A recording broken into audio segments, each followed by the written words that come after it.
And now, Jim's garden tip.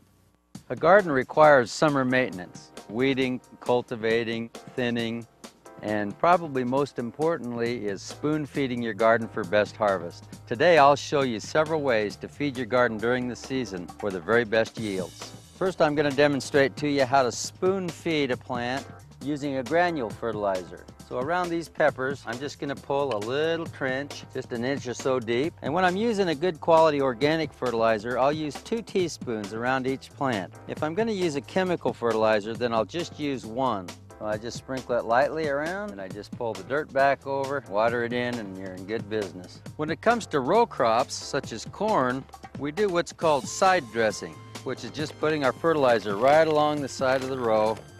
Then I just take my hoe, I do what's called hilling the corn, pulling the dirt from the middle of the row up. Now another way to do it is to feed with a liquid. You just put a good liquid fertilizer into your sprinkling can. I like to put a couple ounces per gallon, and then you just pour it right alongside of the row. Another way of fertilizing is through the foliage.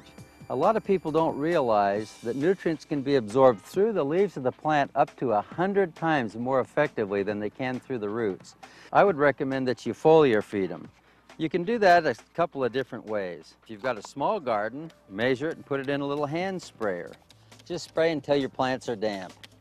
Now if you've got a larger garden, these hose end sprayers work really well. And just spray all of your plants until they're damp. If you'll do that every couple of weeks, I'll assure you, you'll have bigger blooms and bigger, sweeter fruit. Join me next week and I'll show you how to thin and prune your garden for best production.